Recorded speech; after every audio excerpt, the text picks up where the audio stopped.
Bom, pessoal, então vamos falar um pouco sobre equilíbrio químico, né?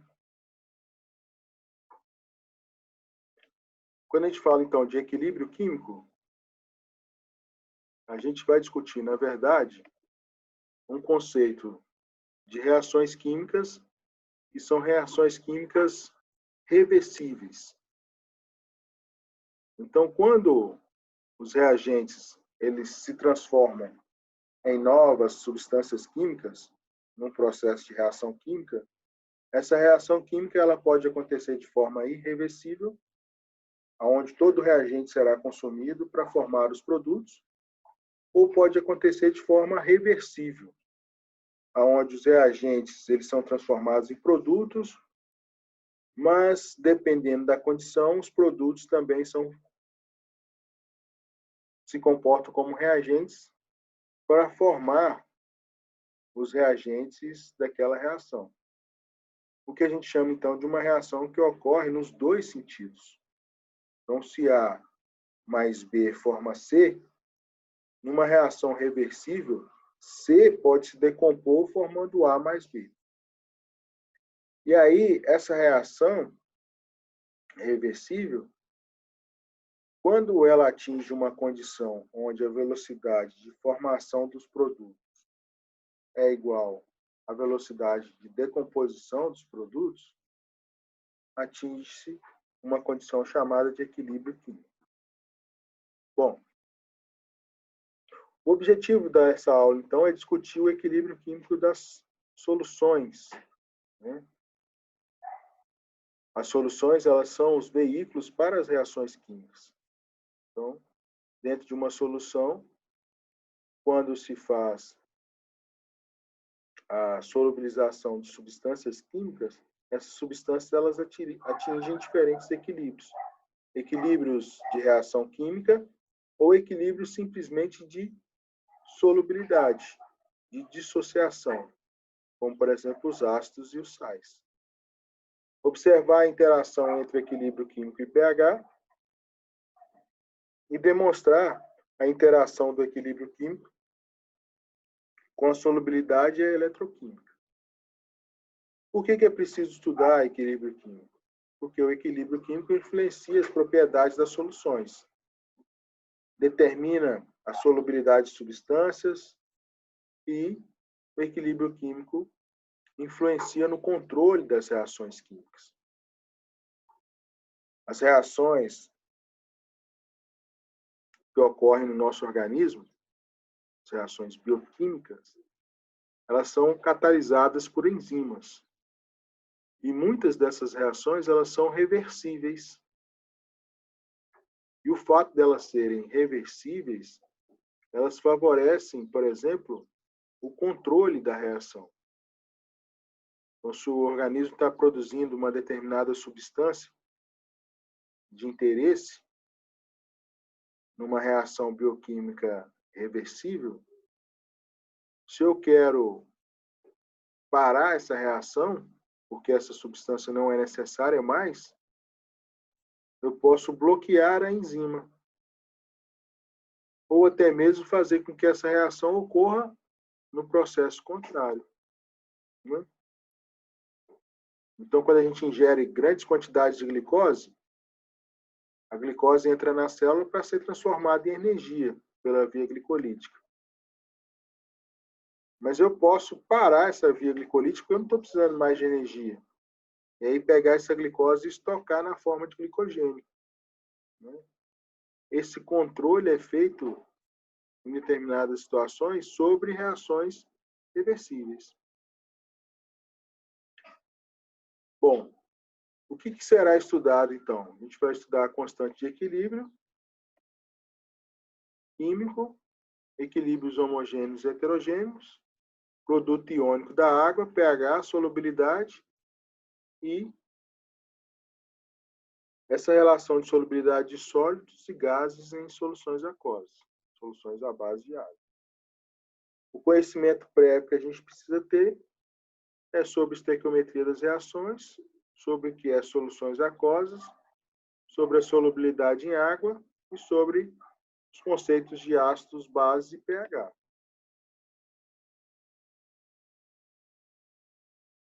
Bom, então vamos lá. Aqui a gente tem uma garrafa de água mineral, né? Uma água mineral gaseificada. E aí a pergunta é, por que quando a gente abre uma garrafa de água mineral, rapidamente formam-se bolhas no líquido e essas bolhas começam a borbulhar e a se desprender rapidamente da água, né? Quando ela estava fechada, você não via bolhas nenhuma. Abriu, as bolhas aparecem. Bom, isso tem relação com equilíbrio, tem relação com solubilidade, tem relação com lei de Henry, né? Não, não é por causa do oxigênio. É por causa do CO2, né? Águas gaseificadas, elas possuem bicarbonato, CO2 na forma de bicarbonato. E aí, devido à pressão que está dentro do frasco, todo o CO2 aqui que está dentro do líquido, na forma de bicarbonato, ele fica na forma de bicarbonato e não na forma de gás, CO2. Quando a gente abre o frasco e a pressão aqui dentro ela fica menor, eu desloco o equilíbrio do bicarbonato para formar o gás CO2. E aí esse CO2 ele é desprendido do frasco. Então o que acontece aqui dentro desse frasco é uma reação química nesse sentido aqui, ó.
Então quando lá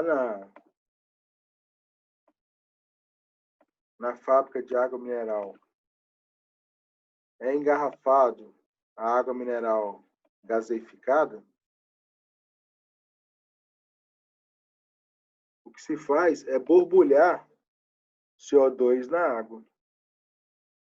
Então vai lá e borbulha CO2 na água, a água reage com CO2 e forma íons bicarbonatos. Só que essa reação de água mais CO2 formando H+, mais HCO3, bicarbonato, ela é uma reação reversível. O bicarbonato pode reagir com H+, e voltar a formar água e CO2. Quando eu borbulho CO2 em água, o CO2 ele fica aprisionado na forma de um íon. Ele fica dissolvido na água. Aí eu venho e tampo o vidro. Aí o CO2 entra em equilíbrio com o bicarbonato e fica aqui dentro do frasco CO2 na forma de bicarbonato. E aqui, ó, no espaço vazio da garrafa, fica o CO2 gasoso em equilíbrio com o bicarbonato. Então, é como se nessa região aqui eu tivesse CO2 gasoso, predominando essa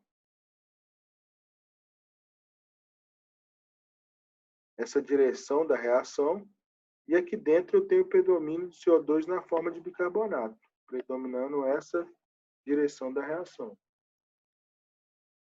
Quando eu destampo a garrafa, a diferença de pressão, ela favorece a reação nesse sentido aqui, na formação de CO2. Então, ela desloca o que a gente chama de equilíbrio no sentido de formação de CO2. E esse CO2, então, ele passa a se desprender do líquido, porque o bicarbonato aqui dentro está reagindo com H+ da água, formando CO2 que vai se desprender. Tá? Por outro lado, se eu colocar essa garrafa aqui na geladeira e abrir, eu vou ver pouco desprendimento de CO2. Agora, se eu deixar na temperatura ambiente ou até mesmo no sol e abrir, isso aqui vai sair numa velocidade muito maior. Então, o equilíbrio de uma reação, no caso dessa garrafa, essa reação que está aqui, ele é influenciado por uma série de fatores, como, por exemplo, temperatura e pressão, que vai fazer com que a reação se desloque num determinado sentido, para favorecer a formação dos produtos ou para favorecer a formação dos reagentes. Tá? Então, estudar como que esses fatores influenciam esse deslocamento é função, então, do equilíbrio químico.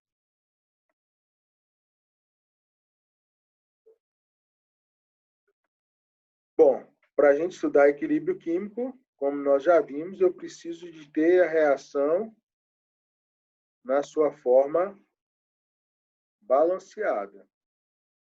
Então, eu só posso estudar o equilíbrio químico a partir de uma equação química.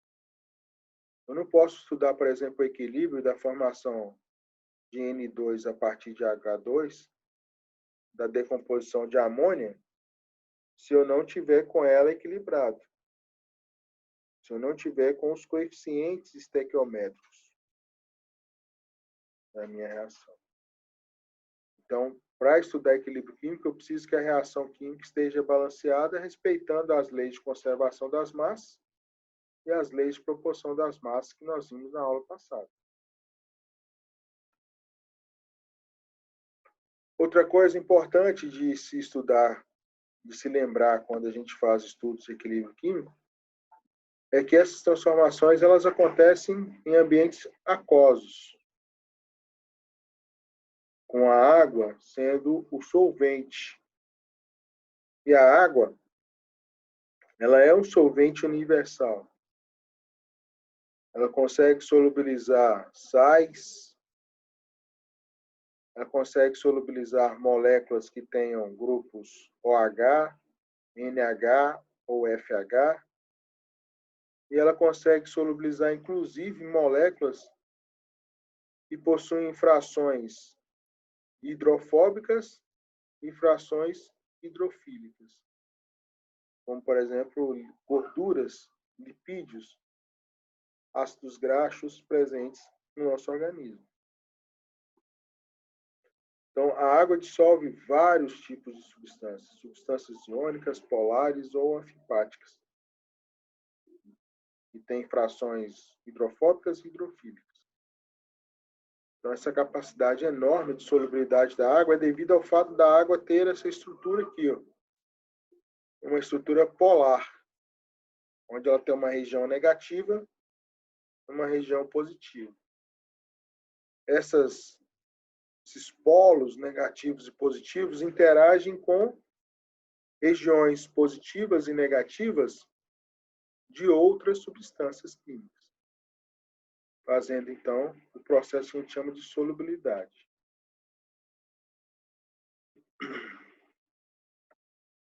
Bom, a água, ela solubiliza as demais substâncias e essas substâncias solubilizadas em água, elas podem ter caráter ácido ou base. Substâncias que possuem hidrogênio ou que liberam hidrogênio como por exemplo HCl, são substâncias de caráter ácido. Substâncias, por outro lado, que liberam hidroxila, são chamadas de substâncias básicas. Ou substâncias também que sequestram H+. Também são chamadas de substâncias básicas. Então, por exemplo, se eu tiver aqui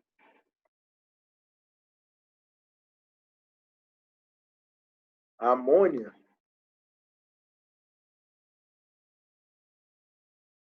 e essa amônia entrar em contato com a água,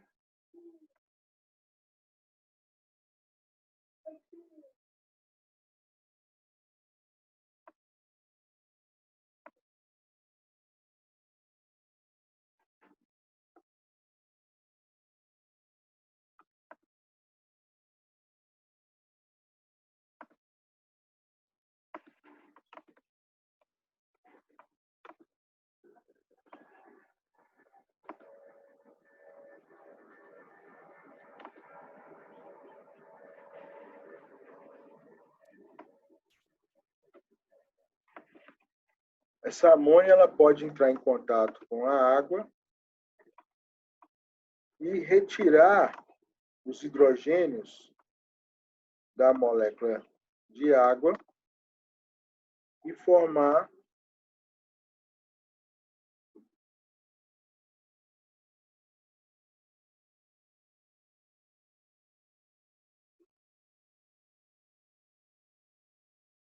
o amônio, que é o NH4+.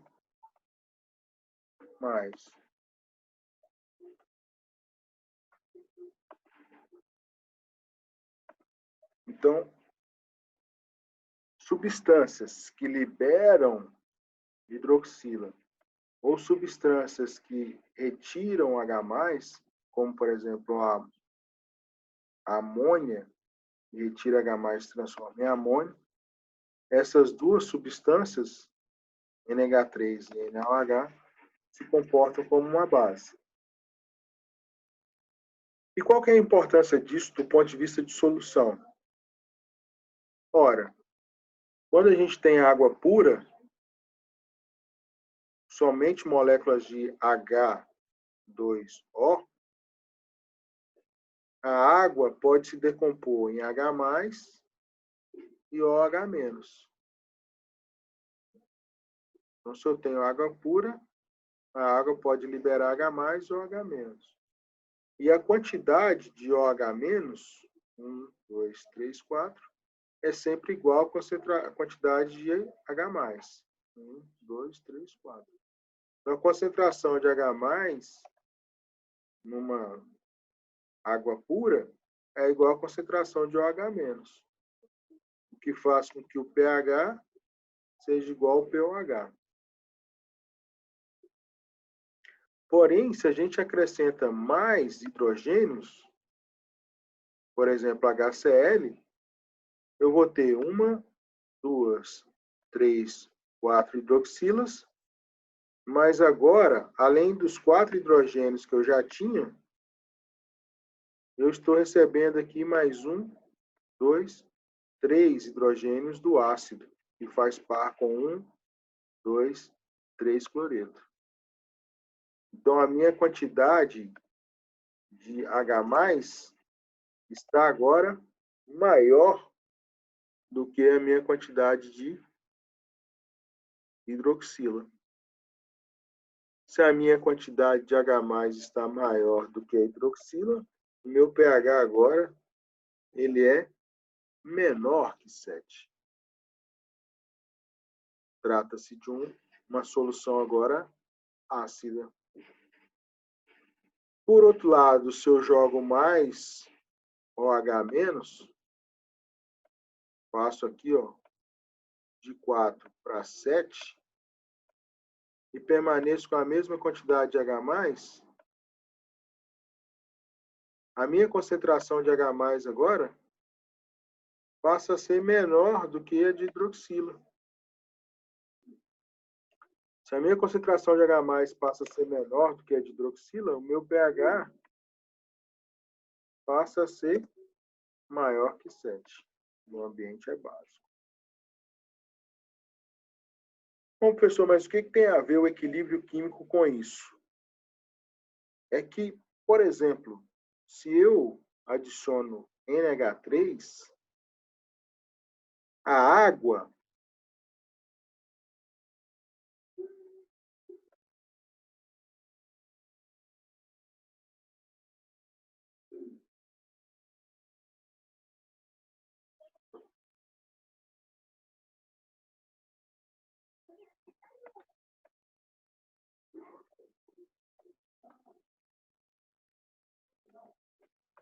a molécula de água,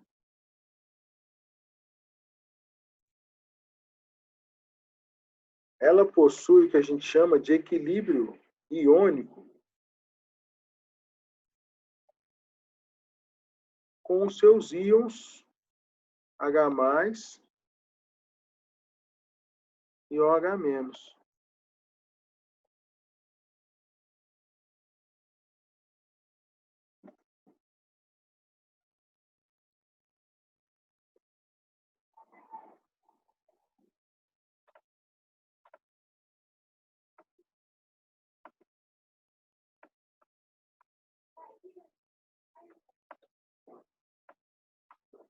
Então, o que acontece com a molécula de água?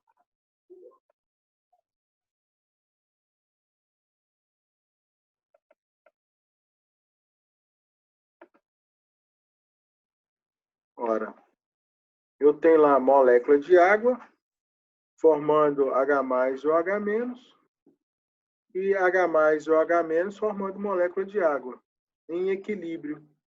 A velocidade de formação desses íons é igual à velocidade de formação da água a partir dos íons. Se eu venho aqui com uma substância como o NH3, e o NH3 começa a reagir com H+, mais moléculas de água irão liberar hidroxila.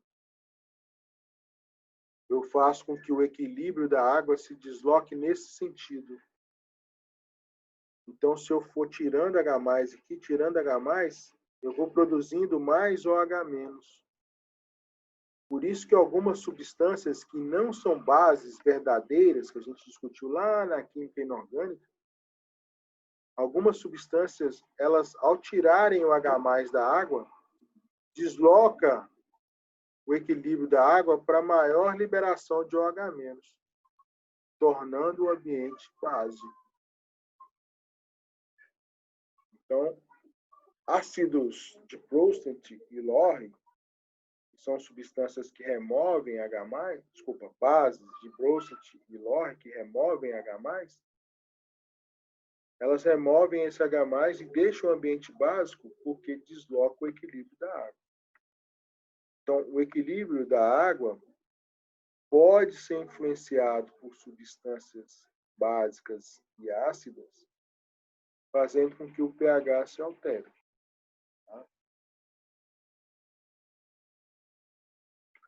Bom, é importante a gente discutir também o conceito de reversibilidade das reações. Então, as reações elas podem ser irreversíveis ou reversíveis. Reações irreversíveis, os reagentes são totalmente convertidos em produtos. Não há reagente residual ao final da reação. Então, se eu tenho um ácido e uma base, o ácido e a base vão reagir até que todo o ácido consuma toda a base, formando sal e água. A não ser que eu tenha excesso de ácido ou excesso de base, é que vai sobrar o reagente em excesso. Mas se eu tiver quantidades estequiométricas que respeitam a estequiometria da reação, eles irão ser consumidos até o seu final, formando NaCl mais H2O. Nas reações reversíveis, não. Nas reações reversíveis, os reagentes não são totalmente convertidos em produtos. Então, há uma quantidade de reagente residual no final da reação. Então, se eu tenho, por exemplo,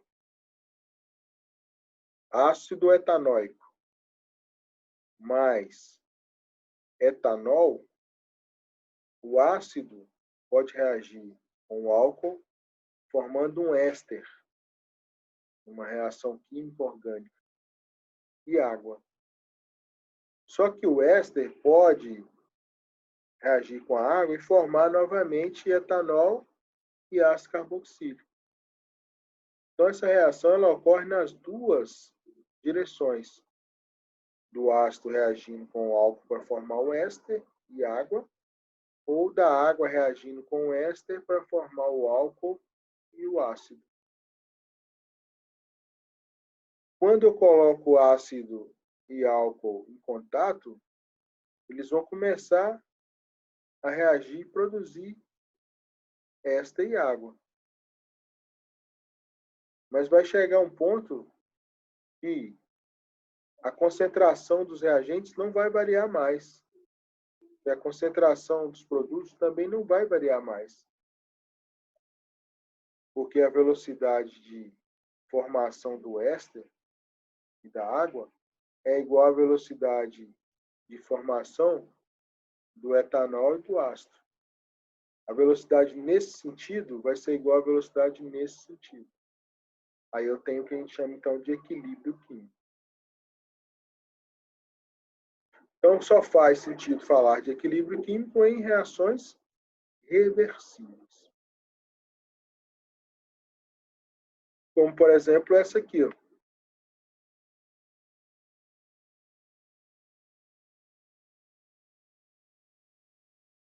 Suponhamos que então eu tenha 2 mols de amônia se decompondo em nitrogênio gasoso e 2 mols de hidrogênio gasoso. Então, se a gente observar o gráfico da concentração das substâncias em função do tempo, a gente vai observar, então, que à medida que o tempo passa, a concentração de NH3 diminui, né? Porque ela é o meu reagente da reação. E a concentração de N2 e H2 aumenta. Só que se a gente observar aqui ó, esse ponto no final aqui do gráfico, a partir desse ponto aqui, a gente já observa que a curva que era antes ascendente, ela começa a ficar paralela ao eixo X. Essa condição de paralelismo da curva em relação ao eixo X é a condição que a gente chama de equilíbrio. E outra coisa que o gráfico nos mostra é que a decomposição da amônia nunca chega a zero de concentração. Justamente porque a amônia ainda vai ficar residual no sistema de reação final. Então, eu não vou consumir toda a minha amônia. Se eu não consumo toda a minha amônia, significa que o H2 e o N2, eles estão reagindo entre si para formar novamente a amônia. E aí meu gráfico nunca vai tocar o eixo X. Então, mesmo sendo consumido, o reagente não se esgota totalmente. É isso que o gráfico está mostrando. E isso caracteriza uma reação reversível. Então, significa que essa reação aqui, ela acontece tanto no sentido 1, de decomposição da amônia em N2 e H2, quanto no sentido 2, de formação da amônia em função de N2 mais 2H2. Se eu quiser calcular a velocidade da etapa 1, se eu quiser calcular a velocidade da reação no sentido 1, basta eu fazer a multiplicação da constante vezes a concentração de amônia, elevada aqui ao expoente. Se essa reação acontece em uma única etapa, esse expoente aqui pode ser coeficiente estequiométrico 2. Já para a direção 2 da reação, no sentido contrário de formação da amônia, a velocidade da reação, então, é igual ao produto da constante vezes a concentração dos reagentes, N2 e 2H2. Se eu considerar em uma única etapa, então eu vou ter essa reação, essa equação química. E aí, neste ponto para frente, desse ponto em diante, a velocidade de formação, a velocidade de decomposição da amônia é igual à velocidade de formação da amônia. Então, V1 passa a ser igual a V2. No estágio que a velocidade na ordem direta é igual à velocidade na ordem inversa, a gente chama, então, de estado de equilíbrio químico da reação química. Tá?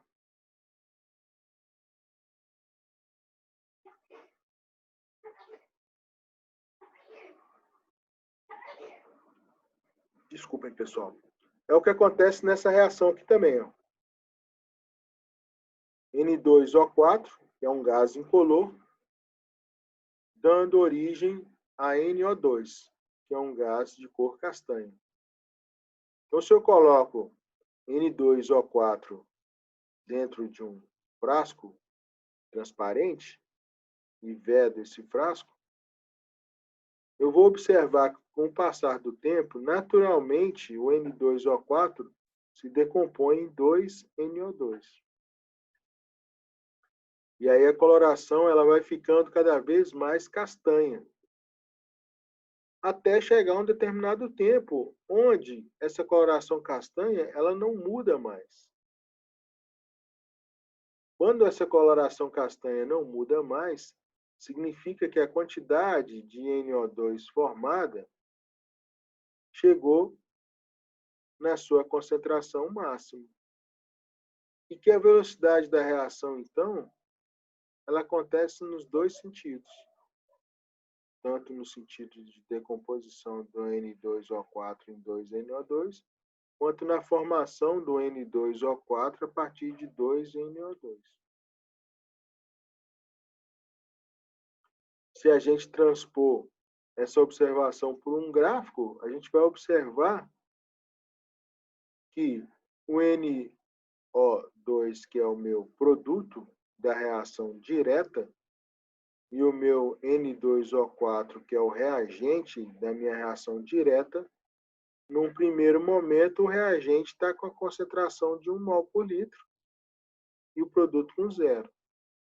Mas à medida que o tempo vai passando, a concentração do produto vai aumentando e a concentração do reagente vai diminuindo, até chegar a uma região aqui, ó, aonde, aumentando o tempo de decomposição, eu não aumento a cor, porque a velocidade de decomposição do N2O4 em NO2 é a mesma velocidade da síntese de N2O4.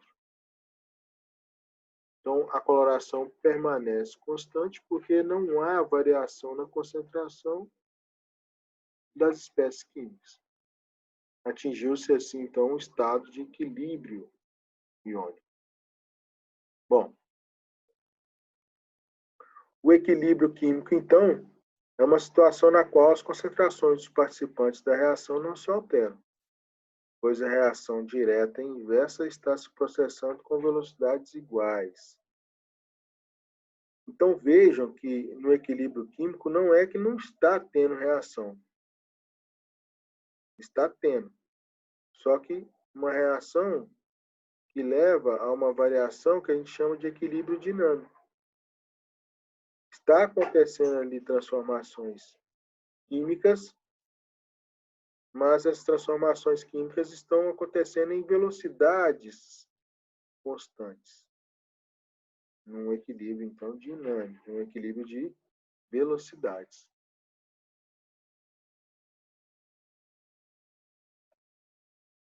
Bom, então, o que acontece é isso. Ó. Se é uma reação de decomposição, a velocidade de formação dos produtos ela vai caindo. Desculpa, a velocidade de consumo dos reagentes vai caindo e a velocidade de formação dos produtos vai subindo até atingir uma igualdade nas velocidades. Então, a velocidade da reação direta é como se fosse uma velocidade de consumo. Ela vai caindo. E a velocidade da reação inversa é como se fosse uma velocidade de poupança. Vai aumentando a sua velocidade de formação, até chegar a um tempo onde a velocidade da reação direta é igual à velocidade da reação inversa, que é o ponto de equilíbrio químico.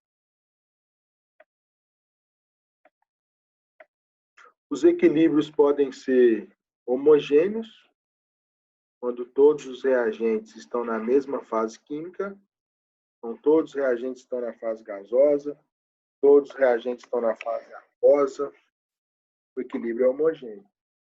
Ou o equilíbrio heterogêneo, quando pelo menos um dos reagentes não está na mesma fase física dos demais. Então, se eu tenho, por exemplo, cloreto de amônio, sólido, NH3 gasoso e HCl gasoso, significa que os meus produtos estão numa fase física diferente do meu reagente. Isso é denominado como equilíbrio químico heterogêneo.